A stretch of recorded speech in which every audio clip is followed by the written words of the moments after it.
Hi everyone, I am glad to have you back on my channel, and we are still talking about learning difficulties or learning challenges. Previously we spoke about dyslexia, and I mentioned in the previous video that we'll be talking about dysgraphia, but then we are rather going to talk about dysgraphia because dysgraphia and dyslexia are quite related. And so when we are done with dysgraphia, then we move on to dyscalculia.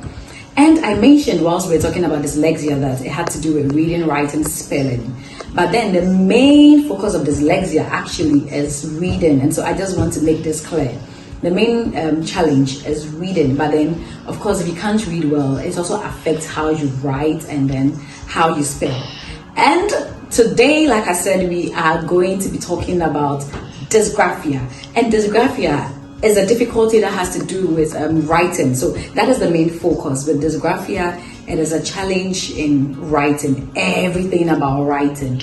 And so I'm going to share with you different things. And so we'll talk about the signs and symptoms, we'll talk about the causes, we'll talk about what you can do to support, we'll talk about the resources available, and everything that has to do with dysgraphia, so that you would have a fair idea about it. But mind you, just like I have been saying in all the previous video, if you know anyone or if you have a child who has a difficulty when it comes to dysgraphia, it doesn't mean low intelligence. The fact that your child has a challenge with writing doesn't mean your child probably cannot paint, doesn't mean your child cannot type.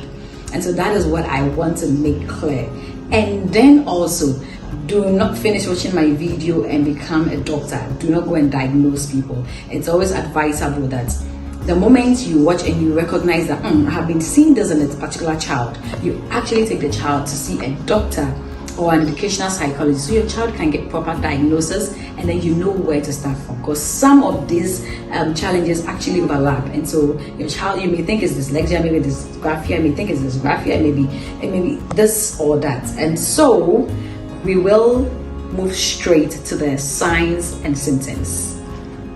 Okay, and so for the first point, when it comes to the signs and symptoms, we're going to talk about handwriting.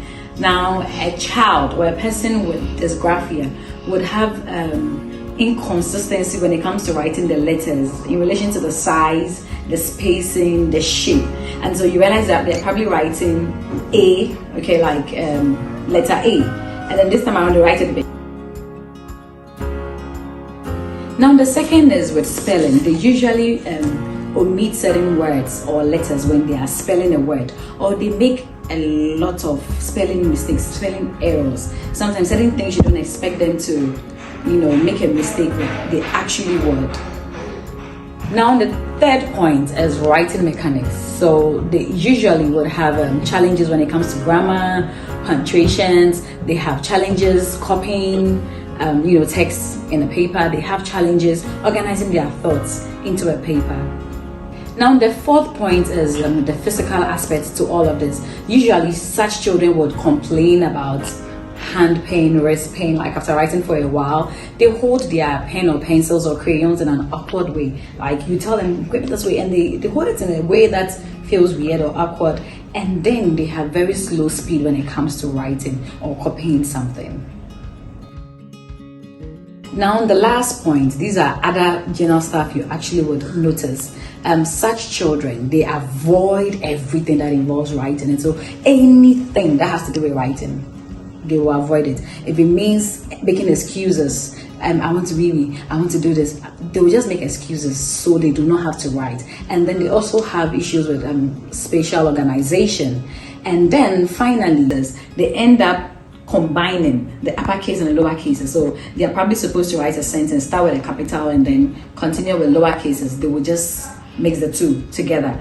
And then also they are unable to complete letter writing. And so when they are writing, let's say B, probably the stroke is not well done, or the J, or so these are some of the things that you will notice when it comes to handwriting with somebody or a child who has dysgraphia. Mind you, it is always best to get a diagnosis so you know actually what you are working on. And so next week we are going to talk about the different types of dysgraphia. So yeah, when we say dysgraphia, it's not just, there are actually different types of it. So a child may have one or two or all.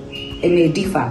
And then we'll talk about the causes. And so stay tuned, and if you do not want to miss out on this, do not forget to subscribe if you have not, and please do not forget to like, to share, and to comment.